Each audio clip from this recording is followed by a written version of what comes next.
नमस्कार सभी बच्चों को। बेटे आप सभी का फिजिक्स पढ़ने के लिए बहुत बहुत स्वागत है। तो आज हम लोग बेटे क्लास 12 का सिलेबस स्टार्ट करेंगे, ठीक है। तो लेकर प्रभु का नाम, आज जो स्टार्ट करते हैं। मैंने आपके सामने बेटे पहले ही क्लास 12 की जो 9 यूनिट हैं, 9 यूनिट्स हैं सिलेबस के अंदर, वो लिख दिए हैं। देखो क्लास 11th में 10 यूनिट थी, 12th में भी पहले 10 ही थी।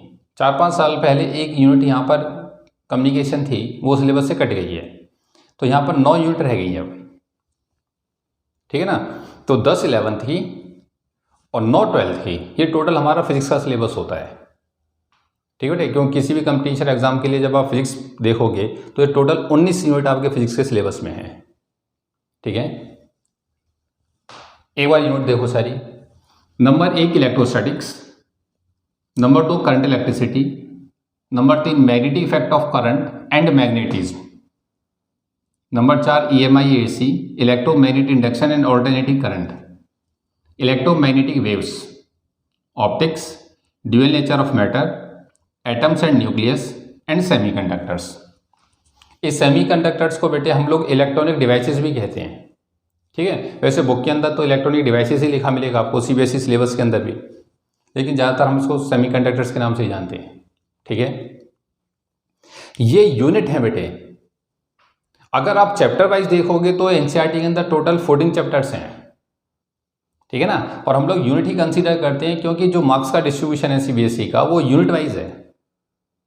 तो अगर आप मार्क्स का डिस्ट्रीब्यूशन देखते हो तो ये पहले 2 चैप्टर, ये 16 नंबर के हैं, 16 मार्क्स के हैं। ये दोनों चैप्टर 18 मार्क्स के हैं। ये दोनों चैप्टर 17 मार्क्स के हैं। ये 18 मार्क्स के हैं।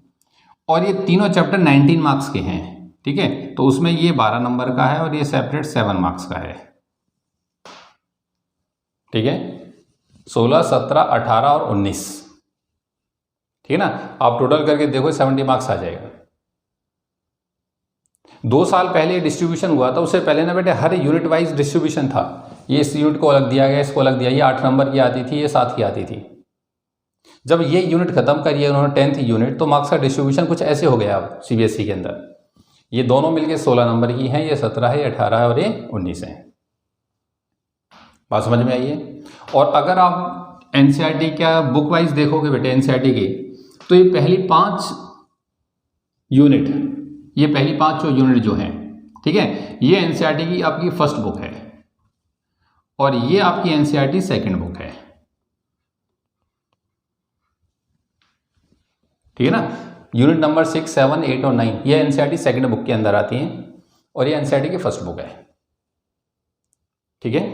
तो आप लोग जो रजिस्टर का पहला पेज है, सबसे पहले भगवान का नाम लिखिए, ठीक है, और पहले पेज के ऊपर ही यूनिट के नाम लिख दो, ठीक है। अच्छा एक साथ ही नोट कर लेना, स्क्रीन को रोक के पहले इधर देखो। जब आप ये यूनिट के नाम लिख दोगे तो उसी पेज पर नीचे आपको बेटे 5 पार्टिकल्स और लिखने हैं, 5 पार्टिकल्स के नाम लिखने। बच्चा बोला चैप्टर स्टार्ट नहीं कराया, पहले पार्टिकल्स के नाम। हाँ, पार्टिकल कौन कौन से हैं देखो। तो सबसे पहले बेटे पार्टिकल्स, उन पार्टिकल्स का चार्ज और उन पार्टिकल्स का मास। ये जो 5 पार्टिकल आप लिख रहे हो बेटे, पार्टिकल नहीं है, क्लियर समझ लो, जन्नत है पेपर के पॉइंट ऑफ व्यू से। ये मेरी आपसे गारंटी है, CBSE के फाइनल टर्म के एग्जाम के अंदर इन 5 में से कोई ना कोई पार्टिकल का यूज होगा 101%। कौन कौन सा पार्टिकल? नंबर 1 पर इलेक्ट्रॉन, अपना प्यारा पार्टिकल, फंडामेंटल पार्टिकल है इलेक्ट्रॉन। इलेक्ट्रॉन का जो चार्ज होता है बेटे, हम लोग ना बेसिकली इसको -e से रिप्रेजेंट करते हैं। इसका चार्ज होता है -1.6 10⁻⁻19 कूलम। कूलम चार्ज की यूनिट है, आप सभी जानते हैं, 10th क्लास में भी आ जाती है, ठीक है ना। -1.6 10⁻⁻19 कूलम।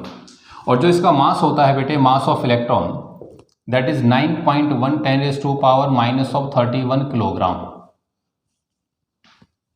9.1 10⁻⁻31 किलोग्राम। नंबर 2 पर आता है प्रोटॉन, प्रोटॉन के पास जो चार्ज होता है बेटे वो इलेक्ट्रॉन के इक्वल होता है, मैग्नीट्यूड वाइज इक्वल होता है, लेकिन नेचर अपोजिट होता है। तो इसके पास चार्ज हो गया प्लस ई, तो दैट इज 1.6 ×10⁻⁻19 कूलम पॉजिटिव है। और जो इसका मास है बेटे that is mass of proton, ये होता है 1.6 ×10⁻⁻27 किलोग्राम। 1.6 ×10⁻⁻27 किलोग्राम। देखो ये -31 है, ये -27 है, तो -27 ज़्यादा है भाई, 10⁻, है ना। तो मास ऑफ प्रोटॉन ज़्यादा होता है मास ऑफ इलेक्ट्रॉन से, ये बात याद रखिएगा, ठीक है। नंबर 3 पर न्यूट्रॉन। न्यूट्रॉन का अगर चार्ज देखें तो बेटे चार्ज होता नहीं है, तो ये न्यूट्रल पार्टिकल है। कैसा पार्टिकल है? न्यूट्रल। और मास वाइज देखते हैं तो बेटे इसका मास न्यूट्रॉन का प्रोटॉन का लगभग सेम होता है, ठीक है। तो मास ऑफ प्रोटॉन और mass of neutron that nearly equal ही होता है। दोनों के मास में बेटे ज़्यादा अंतर नहीं है, ठीक है, एग्जाम पॉइंट ऑफ व्यू से ज़्यादा अंतर नहीं है। अगर आप एक्चुअल वैल्यू देखते हो ना तो मास ऑफ प्रोटॉन होता है 1.673 10⁻⁻27 किलोग्राम, 1.673। और जो न्यूट्रॉन का मास होता है वो होता है 1.675 इंटू 10⁻⁻27 किलोग्राम। मतलब पॉइंट के बाद तीसरे डिजिट पे जाके डिफरेंस आता है, और न्यूमेरिकल पॉइंट ऑफ व्यू से डिफरेंस ज़्यादा वो क्या नाम है मायने नहीं रखता है, नेग्लिजिबल है। तो हम लोग न्यूट्रॉन और प्रोटॉन का मास इक्वल ही लेकर के चलेंगे, ठीक है। उसके बाद आता है बेटे अल्फा पार्टिकल। अल्फा पार्टिकल, ये अल्फा पार्टिकल। अल्फा पार्टिकल के पास जो चार्ज होता है बेटे वो प्रोटॉन के चार्ज के 2 गुना होता है, +2e चार्ज होता है, प्लस का 2e, प्रोटॉन से 2 गुना चार्ज होता है इसके पास, क्लियर है। और जो मास होता है बेटे वो प्रोटॉन के मास से 4 टाइम्स होता है, क्लियर है। और लास्ट पार्टिकल जो हमारा वो है बेटे deuteron, DEUTERON, deuteron, sorry TERON, deuteron. Charge wise बेटे देखा जाए तो ये प्रोटॉन के इक्वल चार्ज रखता है अपने पास, और मास देखा जाए तो इसके पास 2 गुना मास होता है प्रोटॉन के मास से, 2 गुना। वैसे आप लोग जानते होंगे ये न्यूट्रॉन जो है बेटे ये हाइड्रोजन का आइसोटोप है। देखो हाइड्रोजन के आइसोटोप्स के अंदर पहला आइसोटोप होता है उसका प्रोटियम। उस प्रोटियम के न्यूक्लियस के अंदर एक प्रोटॉन होता है, क्लियर है। तो जो वर्ड आया है ना प्रोटॉन, ये प्रोटियम से आया हुआ हाइड्रोजन के जो पहला आइसोटोप है। और जो दूसरा आइसोटोप है वो है ड्यूटेरियम, ठीक है ना। उस ड्यूटेरियम से न्यूट्रॉन पार्टिकल आता है, एक प्रोटॉन और एक न्यूट्रॉन। तो मास वाइज देखो एक प्रोटॉन का मास एक न्यूट्रॉन का मास, और दोनों का मास इक्वल है, तो ये 2 टाइम्स हो गया। अल्फा पार्टिकल आप लोग जानते हो हीलियम का न्यूक्लियस होता है ये, हीलियम। अल्फा पार्टिकल जो है बेटे हीलियम न्यूक्लियस है ये, ठीक है ना। अगर आप इसको लिखना चाहो मैं यहाँ लिख देता हूँ, आप इसको ऐसे भी लिख सकते हो 2He4 लिख दो, ठीक है। ऐसे ना लिख करके ऐसे भी लिख देते हैं He2 पॉजिटिव, एक ही बात है, हीलियम न्यूक्लियस। मतलब हीलियम के दोनों इलेक्ट्रॉन को आप निकाल दो तो न्यूक्लियस के अंदर 2 प्रोटॉन बचे और 2 न्यूट्रॉन बचे, चारों का मास जोड़ेगा तो 4 टाइम्स मास ऑफ प्रोटॉन हो गया, ठीक है। और जो चार्ज बचा 2 प्रोटॉन का चार्ज है वो ये रहा, 2 प्रोटॉन का चार्ज। बात समझ में आई है? जो तुम्हारे सामने बोर्ड पर ये 5 पार्टिकल लिखे हुए हैं बेटे, पार्टिकल नहीं है साहब, ये जन्नत है, क्लियर समझ लीजिए। और ये पैरामीटर आपको रात में 2 बजे भी याद होने चाहिए। हर चैप्टर के अंदर आपका साथ देंगे, मेरी आपसे गारंटी है, ठीक है बेटे। अच्छा एक बात और, वैसे यहां से भी अंदाजा लग गया था, मास ऑफ प्रोटॉन ज़्यादा होता है मास ऑफ इलेक्ट्रॉन से, ठीक है बेटे। और वो कितना ज़्यादा होता है लिखना चाहो लिख लो, कोई कंपल्सरी नहीं है कि मास ऑफ प्रोटॉन जो होता है बेटे वो 1836 गुना होता है, मतलब 1836 टाइम्स होता है किसके, मास ऑफ इलेक्ट्रॉन्स के। तो हम लोग इसको नियरली 1800 भी याद रख लेते हैं, ठीक है। वैसे ये वैल्यू आपको कहीं ज़रूरत नहीं पड़ेगी न्यूमेरिकल्स में, पूरे सिलेबस में। बस ये अंदाज़ा होना चाहिए कि जो मास ऑफ प्रोटॉन है वो इलेक्ट्रॉन के मास से लगभग 1800 गुना ज़्यादा है, भारी होता है, ठीक है बेटे। तो स्क्रीन को रोको और इसको आराम से नोट करो। पहले पेज पर भगवान का नाम पहले, ये, और उसी के नीचे ये। ठीक है, स्क्रीन को रोक, फटाफट लिख। आ जा बेटे। अब हम स्टार्ट करते हैं अपना सिलेबस, और सिलेबस की पहली unit electrostatics. Unit first electrostatics. Next page पर, ठीक है बेटे, नए पेज पर हेडिंग बनाना इलेक्ट्रोस्टैटिक्स। ये आपके सिलेबस की सबसे लेंथी यूनिट है इलेक्ट्रोस्टैटिक्स। नाम के अंदर ही छिपा हुआ, ध्यान से सुनिए बेटे। ये दो टर्म है इसके अंदर, एक है टर्म इलेक्ट्रो, ये कॉरस्पॉन्ड होती है टर्म चार्ज के, इलेक्ट्रिक या चार्ज, और जो स्टैटिक टर्म है बेटे ये कॉरस्पॉन्ड होती है रेस्ट के, at rest. What is electrostatics? It is a branch of physics. आप लिखना चाहो तो पहले लिख दो इलेक्ट्रोस्टैटिक। अच्छा एक बात और, जो डेफिनेशन दिया, जो बातें मैं डिक्टेट करूं, आपको रजिस्टर के अंदर साथ साथ लिखनी है बेटे। मैं बिल्कुल वैसे ही डिक्टेट करूंगा जैसे क्लासरूम में करता हूं, ठीक है? तो आप ऐसा महसूस करें क्लास में ही पढ़ रहे हैं। ठीक है, इलेक्ट्रोस्टैटिक्स पहले डेफिनेशन लिख। It is a branch of physics, it is a branch of physics which deals with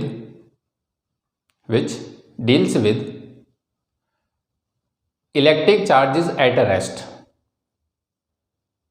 which deals with electric charges at rest, electric charges at rest. Rest को अंडरलाइन कर, देख रेस्ट यहां से आया, definition देख ये है चार्ज एट रेस्ट। फिजिक्स की वो ब्रांच जिसके अंदर चार्ज रेस्ट पर पढ़ा जाता है। देखो बेटे, चार्ज ना एक ऐसा कंसेप्ट है, या ये कहिए ऊपर वाले की एक ऐसी देन है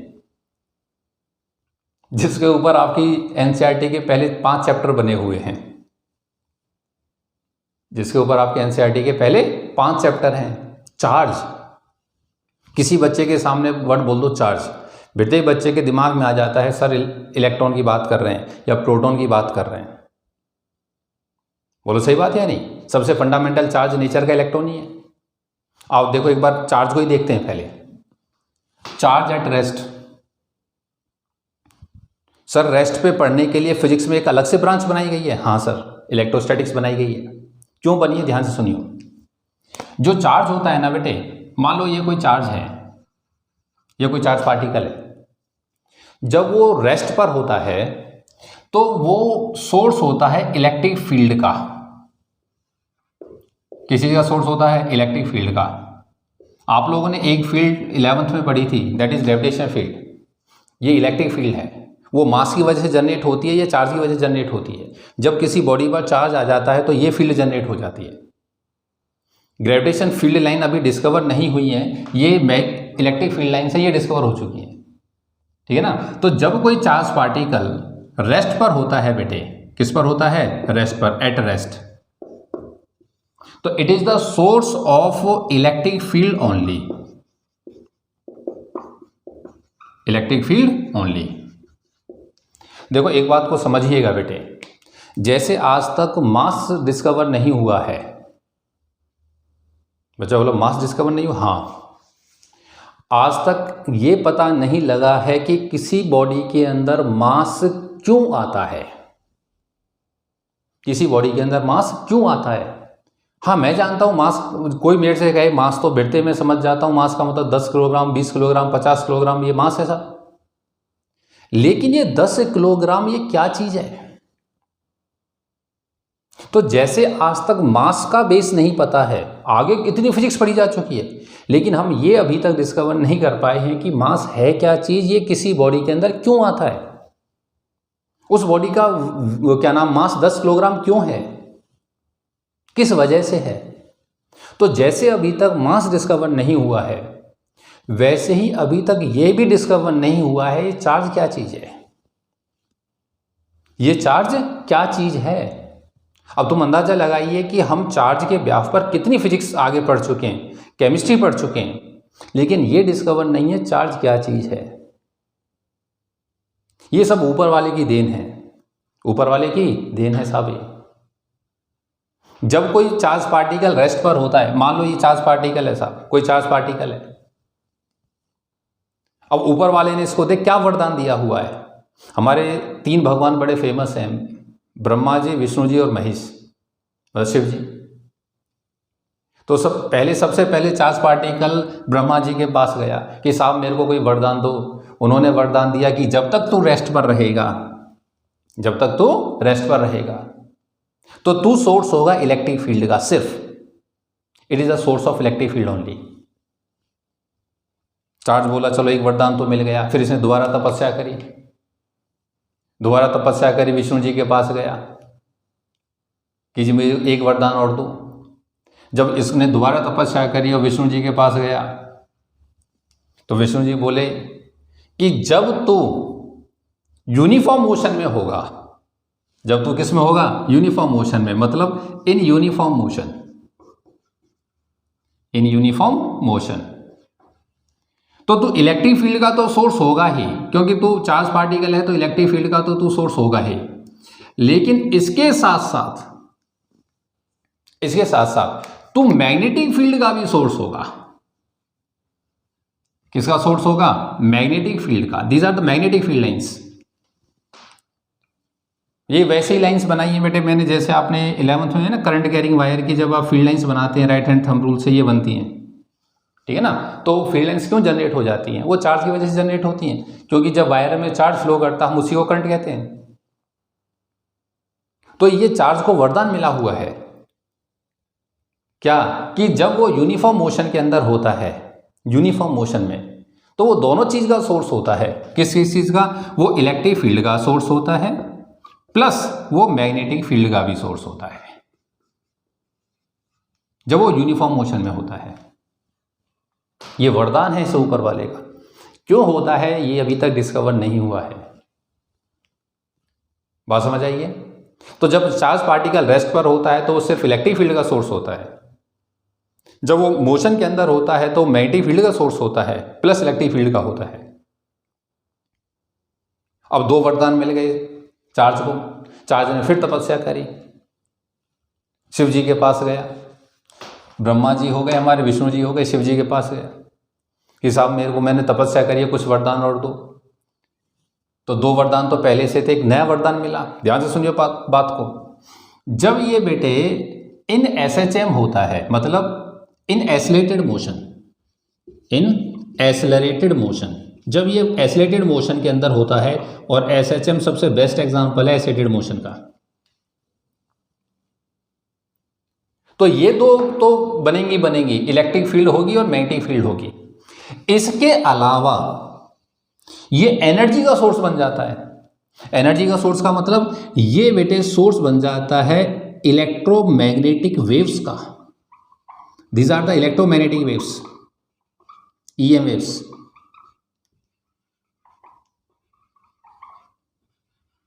ये EM वेव्स है, ध्यान रखिएगा, इलेक्ट्रोमैग्नेटिक वेव्स। और ये दोनों तो साथ साथ ये तो रहती हैं बेटे, ठीक है ना। इलेक्ट्रिक फील्ड है प्लस मैग्नेटिक फील्ड है, तो ये फिगर तो होगी, लेकिन जो मेन है वो EM वेव्स है। मेन क्या है? EM waves. अब तुम्हारे मन में, मैंने आपको ये क्यों बोला है कि ये वरदान है, क्योंकि आपके मन में ख्याल आ सकता है कि ये चार्ज पार्टिकल, ये पहली बात तो चार्ज क्या चीज है, और ये चार्ज इलेक्ट्रिक फील्ड क्यों छोड़ता है, ये अभी तक डिस्कवर नहीं है साहब। ये मान के चलिए कि ऊपर वाले ने जब सृष्टि बनाई है, क्योंकि आप लोग जानते हो कि मैटर के अंदर लास्ट में फंडामेंटल यूनिट क्या है? एटम। और एटम के अंदर कौन है? Charge particles. तो ऊपर वाले ने जब ये सृष्टि बनाई है बेटे, ये ब्रह्मांड बना है, तो कुछ सोच समझ के बनाया हो, ठीक है ना। ये बेसिक प्रॉपर्टी क्या, कि चार्ज पार्टिकल जब रेस्ट पर होगा तो इलेक्ट्रिक फील्ड का सोर्स होता है साहब, जब वो यूनिफॉर्म मोशन में होता है तो electric field plus magnetic field का सोर्स होता है। लेकिन जब वो SHM में होता है तो इलेक्ट्रिक प्लस मैग्नेटिक और एडिशनल सोर्स होता है किसका? EM वेव्स का। अब ये जो चार्ज पार्टिकल के 3 वरदान है ना, ये NCERT की पहली बुक है, इलेक्ट्रोस्टैटिक्स। इसका खेल है बस, इसका पार्टिकल एट रेस्ट, ये इलेक्ट्रोस्टैटिक्स है। पार्टिकल रेस्ट पे होगा तो सिर्फ इलेक्ट्रिक फील्ड छोड़ेगा, इसके अलावा इस चैप्टर में नहीं पढ़ना कुछ भी। तब मैं आपसे डेफिनेशन कहती है कि पार्टिकल को रेस्ट पे ही पढ़ना है, क्योंकि अगर पार्टिकल मोशन के अंदर गया तो वो अपना अलग रूप धारण कर लेता, अलग ही प्रॉपर्टी शो कर रहा होता है वो। तो इलेक्ट्रोस्टैटिक्स के अंदर आप सिर्फ पार्टिकल को रेस्ट पर ही पढ़ोगे, मतलब आप सिर्फ इलेक्ट्रिक फील्ड का कंसेप्ट पढ़ोगे। बात समझ में आई है? अब जब चार्ज पार्टिकल दौड़ता है ना बेटे, तो वो इलेक्ट्रिक करंट कहलाता है, the flow of electric charge, electric current. तो दूसरा चैप्टर बन गया इलेक्ट्रिक करंट, करंट इलेक्ट्रिसिटी। अब तू जानता है कि ये जब दौड़ेगा तो मैग्नेटिक फील्ड जनरेट करेगा, तो ये बन गया magnetic field, magnetic effect of current. इसी के अंदर ये इसी चैप्टर के कंसेप्ट में ईएमआई और एसी आता है, ऑल्टरनेटिंग करंट। और फिर ये ईएम वेव्स, ये रहा ईएम वेव्स। तो ये चार्ज पार्टिकल की तीन फंडामेंटल कंसेप्ट्स, ये तीन वरदान, ये आपकी पहली बुक एनसीईआरटी की। ठीक है, तो what is electrostatics? It is a branch of physics which deals with the charge at rest only. बात समझ में आई है? और ये मैंने आपको 11th क्लास में एक कंसेप्ट एक्सप्लेन किया था बेटे। कौन सा? ग्रेविटेशन फोर्स का, फील्ड का, पोटेंशियल का। देखो, ये चार्ज पार्टिकल है, ये रेस्ट पर है, तो ये अपने चारों तरफ एक इलाका फैलाए बैठा रहता है, जिसको हम लोग इलेक्ट्रिक फील्ड बोलते हैं। मैंने आपको वो एक एग्जांपल भी दिया है, जैसे दिया था 11th में कभी, कुत्ते वाला एग्जांपल साहब। एक गली में कुत्ता रहता है, तो जो वो गली में रहता है, अकेला रहता है, तो किसी से कोई कुछ नहीं कहता, अपना मस्त खाना खाता, मस्त रहता है गली में। लेकिन जब उसके इलाके में, उसी गली में कोई दूसरा कुत्ता आ जाता है, फिर दोनों कुत्ते भौं भौं भौं भौं करने लग जाते हैं। सेम यही कहानी है, जब तक चार्ज अकेला रहा साहब कोई टेंशन नहीं, लेकिन जब उसके इलाके में, उसकी फील्ड के अंदर कोई दूसरा चार्ज एंटर कर जाए, क्या साहब उसके ऊपर फोर्स लगाता है? हाँ, और दोनों पर इक्वल एंड अपोजिट फोर्स लगती हैं। मतलब ये है कि चार्ज रेस्ट पर है, ठीक है साहब, तो किस चीज का सोर्स है? इलेक्ट्रिक फील्ड का। किस चीज का सोर्स है? इलेक्ट्रिक फील्ड का। और जब एक पार्टिकल दूसरे की फील्ड में एंटर करता है तो कंसेप्ट जनरेट हो जाता है इलेक्ट्रिक फोर्स का, इलेक्ट्रिक फोर्स का। अगर कहीं पर फील्ड है, फील्ड कहां है? स्पेस के अंदर है, तो जब स्पेस के अंदर फील्ड है तो हर पॉइंट पे पोटेंशियल होता है। हर पॉइंट पर क्या होता है? पोटेंशियल, जिसको हम लोग बोलेंगे इलेक्ट्रिक पोटेंशियल। फील्ड है तो साहब हर पॉइंट पर पोटेंशियल होगा, और साहब पोटेंशियल है तो जोड़े की पोटेंशियल एनर्जी होगी, पेयर की क्या होती है? Potential energy. और जब पोटेंशियल एनर्जी है तो स्टोर करी जाती है, इलेक्ट्रिक पोटेंशियल एनर्जी स्टोर हो सकती है, और जो स्टोर करी जाती है उस डिवाइस का नाम होता है कैपेसिटर। डिवाइस का नाम क्या होता है? कैपेसिटर। बच्चा बोला, कहना क्या चाहते हो? ध्यान से सुनना। डेफिनेशन तो है कि what is electrostatics? It is a branch of physics which deals with the charge at rest. लेकिन जब चार्ज पार्टिकल रेस्ट पर होता है तो ये सारी चीजें एग्जिस्टेंस में होती हैं। आपको उसकी फील्ड पढ़नी है, उसका फोर्स पढ़नी है, उसका पोटेंशियल पढ़ना, पोटेंशियल एनर्जी पढ़नी है, और कैपेसिटेंस पढ़ना है। तो what is electrostatics? It is the study of these 5 parameters. आप इन 5 की स्टडी को इलेक्ट्रोस्टैटिक्स कहते हैं। तो इस चैप्टर के अंदर आपको क्या क्या चीज पढ़नी है? Electric force, electric field, electric potential energy, and last में आपको पढ़ना है कैपेसिटेंस। ये इलेक्ट्रोस्टैटिक्स है। तो एक सिंपल सी डेफिनेशन है, it is a branch of physics which deals with the charge at rest. उसके पीछे कहानी आपको समझ में आई होगी कि पार्टिकल अगर साहब मोशन में आ जाता है तो मौसम बदल जाता है, और मौसम बदलता है तो अलग चैप्टर बन जाता है। तो फिलहाल पहला चैप्टर है तो यही पढ़ा जाएगा। बात समझ में आई है? तो अब आपने डेफिनेशन लिखी ना कि it is a branch of physics which deals with the charge at rest. ठीक है, उसी में लिखना चाहो लिख दो। In other words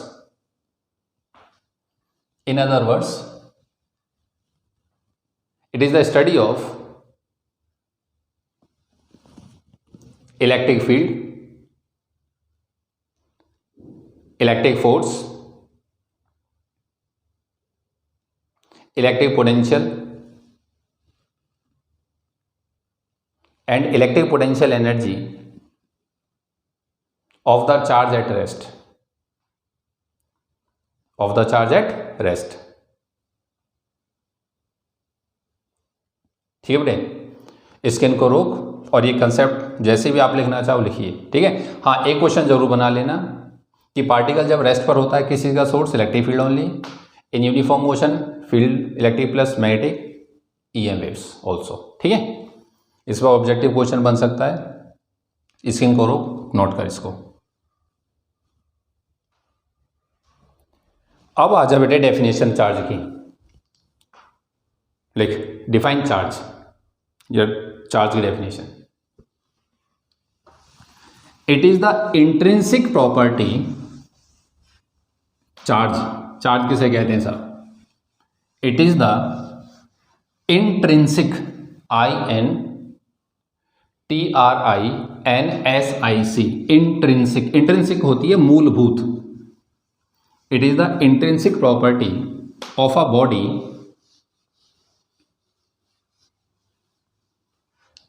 it's the intrinsic property of a body ना लिख करके आप लिखो property of a elementary particles of matter। It is the intrinsic property of elementary particles of matter। elementary particle आपका इलेक्ट्रॉन एंड प्रोटॉन, ब्रैकेट में लिख लेना, electron and proton, which gives rise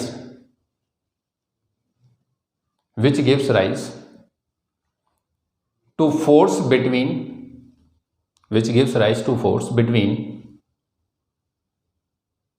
various objects।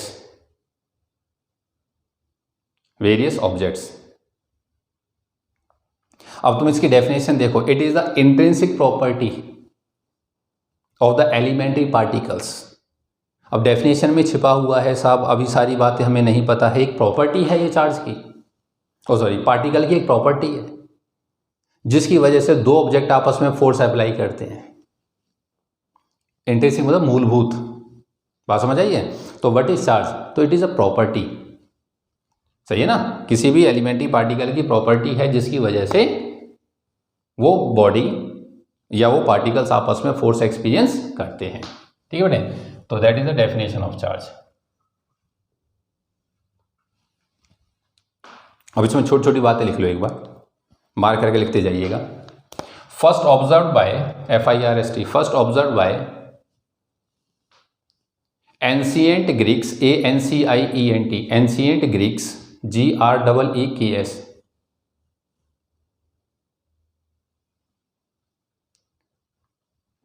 First observed by ancient Greeks when they rubbed umber with wool,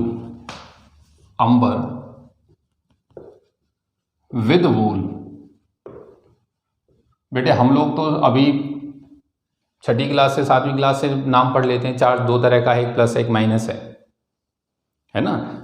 ये positive और negative नाम डालने की पीछे भी काफ़ी बड़ी कहानी है।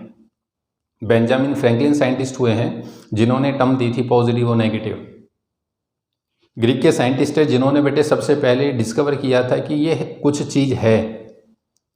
इन्होंने जब अंबर को वूल के साथ रब किया तो जो अंबर मटेरियल था वो आसपास के डस्ट पार्टिकल्स को, है ना, पेपर्स को, इनको अट्रैक्ट करने लग जाता था, खींच लेता था।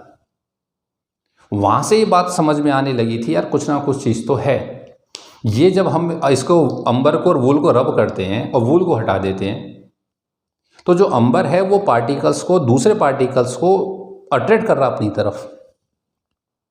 तो कोई ना कोई तो फोर्स है, ठीक है ना। तो first observe by ancient Greeks. और रब कौन किया गया था? अंबर रब किया गया था किस साथ?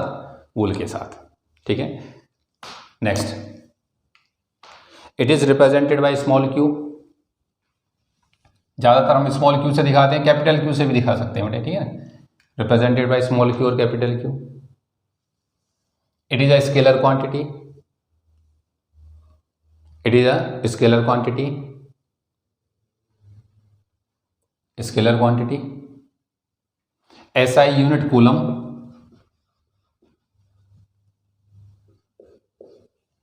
SI unit coulomb. कूलम जो है ना बेटे एक बड़ी यूनिट है, ठीक है ना, चार्ज की काफ़ी बड़ी यूनिट है कूलम। आप लिखना चाहो तो नीचे इसको लिख दो, coulomb is the large unit of charge, large unit of charge, hence it is always measured in small units। मतलब ये है कि हम लोग ज़्यादातर ना बेटे मिली कूलम, माइक्रो कूलम इनको यूज़ करते हैं, ठीक है। तो 1 एम कैप्स स्मॉल एम है ये मिली, 1 मिली कूलम होता है 10⁻³ coulomb. 1 micro coulomb 10⁻⁻6 coulomb. Nano coulomb 10⁻⁻9 coulomb. और 1 पिको कूलम 10⁻⁻12 कूलम, 10⁻⁻12 कूलम, ठीक है। SI यूनिट, सॉरी SI तो होगी ना, CGS unit, CGS unit.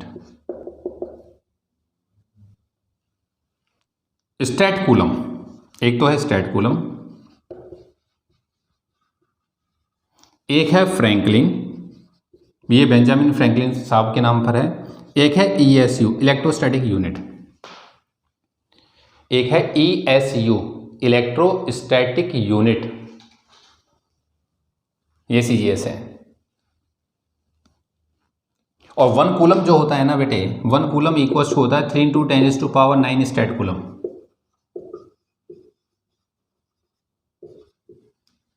3 × 10⁻⁹ stat coulomb. इसके अलावा कुछ और यूनिट भी है बेटे, लिख सकते हो some other units. Some other unit के अंदर आप एक तो फेराड केमिस्ट्री के अंदर पढ़ करके आए, लिख देना सम अदर यूनिट्स, ठीक है ना। तो 1 फेराड जो होता है, 1 farad that is 96,500 coulomb, 96,500 coulomb होता है ना। 1 एम्पियर आवर AH, ये आपने केमिस्ट्री में पढ़ी होंगी, 3600 कूलम होता है, ठीक है। 1 EMU इलेक्ट्रोमैग्नेटिक यूनिट, ये रही, EMU इलेक्ट्रोमैग्नेटिक यूनिट 10 कूलम, ठीक है ना। ये सम अदर यूनिट्स में लिख देना, ठीक है। डायमेंशन फॉर्मूला तो ये इस वाले फॉर्मूले से आता है बेटे, करंट बराबर होता है flow of charge, rate of flow of charge Q/T। तो यहां से चार्ज हो गया I × T। याद है ना, चार्ज फंडामेंटल क्वांटिटी नहीं है, जो आपने 11th के अंदर 7 फंडामेंटल पढ़ी थी, करंट उसमें फंडामेंटल था। तो करंट का होता है एम्पियर A और टाइम का हो गया T। तो चार्ज का डायमेंशन फॉर्मूला AT, ठीक है, AT। उसके नीचे मार्क करके लिख, there are 2 types of charges. कौन कौन सा है साहब? पॉजिटिव एंड नेगेटिव, ठीक है ना, पॉजिटिव एंड नेगेटिव। 2 तरह का चार्ज होता है, पॉजिटिव होता है और एक नेगेटिव होता है। ये पॉजिटिव, और पहले बेटे इनको पॉजिटिव नेगेटिव नहीं बोला जाता था, ठीक ना। जब ये रब करने वाला कंसेप्ट था ना, कि ये इससे रब किया गया, अंबर को वूल के साथ रब किया गया सबसे पहले, तो इनका अंदाज दूसरा था। देखना इधर, लिखने का अंदाज दूसरा था इन चार्जेस को। ये आपको लिखने की जरूरत नहीं है, आपको सीधा बस ये लिखना है कि इट इज ऑफ 2 टाइप्स, ठीक है। जो लिखवा समझा रहा हूं ये नहीं लिखना है। जब ग्लास रॉड को सिल्क के साथ रब करते हैं, ग्लास रॉड को रब किया जाता है सिल्क के साथ, तो इस ग्लास रॉड के ऊपर पॉजिटिव चार्ज आता है और इसके ऊपर नेगेटिव चार्ज आता है। अब पहले ये तो पता नहीं था बेटे कि ये बेसिकली हो क्या रहा है, मतलब जब रब करते हैं तो ये किसी दूसरी चीज को अटैच करने लग जाता था मटेरियल। तो वहां से ये कंसेप्ट बात समझ में आने लगी कि ये कोई चीज है, फिर उसका नाम चार्ज पड़ा कि भाई साहब ये चार्ज है। फिर उसकी नेमिंग क्या करें, वो चार्ज क्यों आया, ये तो बहुत बाद में डिस्कवर हुआ है कि प्लस माइनस इलेक्ट्रॉन गए हैं या जो भी कंसेप्ट हम कल पढ़ेंगे उसे। तो उन्होंने क्या काम किया, वो कहते हैं कि जो ग्लास रॉड के ऊपर जो भी चार्ज आया है उसका नाम होता है विट्रस चार्ज, उसकी नेमिंग करी गई थी ये विट्रस चार्ज, VITREOUS। और जब अंबर को हम लोग रब करते हैं बेटे, अंबर को रब किया जाता है वूल के साथ, तो अब हम जानते हैं इस पर प्लस आता है, अब जानते हैं हम, अब का मतलब प्रेजेंट में हम लोग जानते हैं ये प्लस आता है, इसमें माइनस आता है, लेकिन पहले प्लस माइनस का नेमिंग नहीं थी, तो इसे बोला जाता था, इसके ऊपर जो चार्ज आता था इसको बोलते थे विट्रस चार्ज, इसको बोलते थे रेजिनस चार्ज। रेजिनस जो वर्ड है कॉरस्पॉन्ड टू अंबर होता है। मतलब आप अपने मन में छोटा सा कंसेप्ट ये बिठा सकते हो साहब, उस टाइम पर पॉजिटिव चार्ज का दूसरा नाम विट्रस चार्ज था और नेगेटिव चार्ज का दूसरा नाम रेजिनस चार्ज था। बात समझ आई है नहीं? लेकिन बेंजामिन फ्रैंकलिन जो साइंटिस्ट हुए हैं उन्होंने इसको कंसेप्ट को ख़त्म किया था, ये क्योंकि ये कंसेप्ट वैलिड नहीं था, ठीक है ना, क्योंकि आप दो मटेरियल का जो चार्ज है उसका स्पेशल नेमिंग कर रहे हो। फिर उन्होंने कंसेप्ट खत्म किया और प्लस माइनस का कंसेप्ट दे दिया था। तो charges of two types, positive and negative, positive and negative. छोटी छोटी बातें उसी के नीचे, same nature charges repel each other, मतलब अगर दो चार्ज बेटे दोनों प्लस प्लस के हैं तो इन दोनों के बीच में आप लोग जानते हैं रिपल्शन होता है। Same nature charges always repel each other, दोनों प्लस हैं या दोनों माइनस हैं, ठीक है ना बेटे, इनके बीच में क्या होता है repulsion. Next, opposite nature charges attract each other. Next mark करके लिख, अपोजिट नेचर चार्जेस, एक प्लस है एक माइनस है, दे अट्रैक्ट ईच अदर, इनके बीच में अट्रैक्शन होता है। ये बहुत छोटी बात है लेकिन हमें लिखनी है। Same nature charges repel each other and opposite nature charges attract each other. एक यहाँ पे ना बेटे कंसेप्चुअल क्वेश्चन पूछ लेते हैं, इसका रीजन मैं आपको बाद में समझा दूंगा। हाँ, आप ना यहाँ पर एक नोट डाल के लिख दो, नोट डाल के लिख दो, two same nature charges can attract each other, two same nature charges can attract each other only when, अजीब नहीं लग रहा है, सेम नेचर चार्जेस में रिपल्सन होता, अट्रैक्ट कर सकते हैं, हाँ कर सकते हैं sir, only when the magnitude of one charge, the magnitude of one charge is very large,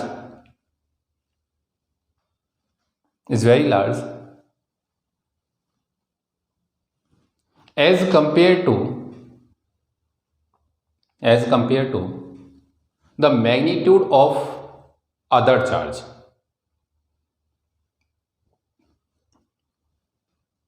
and this is due to the phenomena called electrostatic induction, and this is due to the phenomena called electrostatic induction। ये मैं आपको कल की class में explain करूंगा induction होता क्या है। मतलब अगर बेटे दो चार्ज हैं सेम नेचर के लेकिन एक का मैग्नीट्यूड दूसरे से काफ़ी ज़्यादा है तो वो दो चार्ज एक दूसरे को अट्रैक्ट कर जाते हैं, एक दूसरे को अट्रैक्ट कर जाते हैं, ठीक है ना।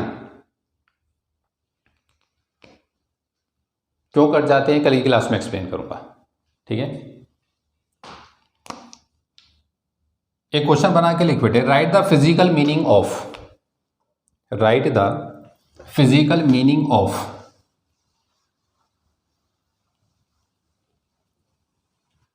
ये 1 मार्क्स में क्वेश्चन आता है फिजिकल मीनिंग लिखने के लिए। Right the physical meaning of, number first, Q greater than 0, number first Q greater than 0, क्या मतलब है साहब? कोई चार्ज है उसका मैग्नीट्यूड 0 से ज़्यादा है, सॉरी उसकी वैल्यू 0 से ज़्यादा है, कंफर्म हो गया पॉजिटिव चार्ज है, ठीक है ना। तो Q ग्रेटर देन 0, तो इसका फिजिकल मीनिंग होता है single positive charge, single positive charge. Q less than 0, तो चार्ज की जो वैल्यू है वो 0 से कम है, तो single negative charge, single negative charge. साथ साथ लिखते रहिए। Q1 Q2 greater than 0, Q1 Q2 greater than 0, और दो चार्जेस हैं, दोनों का मल्टीप्लाई 0 से ज़्यादा है, तो ये कंपलसरी या तो दोनों प्लस के हो या दोनों माइनस। भाई प्लस प्लस होंगे तो मल्टीप्लाई 0 से ज़्यादा आएगा, दोनों माइनस होंगे तभी माइनस माइनस प्लस हो जाना है। तो Q1 Q2 ग्रेटर देन 0, तो फिजिकल मीनिंग क्या है साहब, both charges have same nature, both charges have same nature.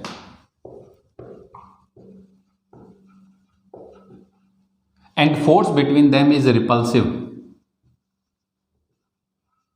and force between them is repulsive, repulsive force है। Next, Q1 Q2 less than 0, Q1 Q2 less than 0, दो charges हैं उनकी multiply करता हूं तो 0 से कम आंसर आ रहा है, इस कन्फर्म एक प्लस एक माइनस है, ठीक है ना। 0 से कम का मतलब नेगेटिव आंसर आता है।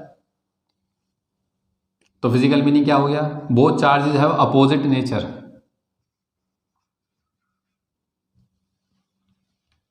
Both charges have opposite nature, और नेचर अपोजिट है तो साहब फोर्स कैसी होगी, attractive. And force between them is attractive in nature, and force between them is attractive. Next, Q1 plus में Q2 इज इक्वल टू 0, इसका फिजिकल मीनिंग क्या है, कुछ नहीं उधर लेके जा तो ये माइनस हो जाएगा, तो Q1 is equal to minus of Q2। अब यहां से बोलो क्या बना कि both charges have equal magnitude but opposite nature, equal का साइन है, माइनस आया हुआ है, तो both charges have equal magnitude and opposite nature, ये इसका फिजिकल है, both charges have equal magnitude and opposite nature. ठीक है बेटे, तो आज की क्लास के लिए इतना सफिशिएंट है। तो आज हम लोगों ने बेसिकली इस चैप्टर को या इस यूनिट को या सिलेबस को स्टार्ट किया है बेटे, और एक छोटी सी डेफिनेशन लिखी है कि व्हाट इज चार्ज। ठीक है, तो एक बार इसको रिवाइज कर लीजिएगा। मिलते हैं अगली क्लास में, तब तक आप सभी का बहुत बहुत धन्यवाद।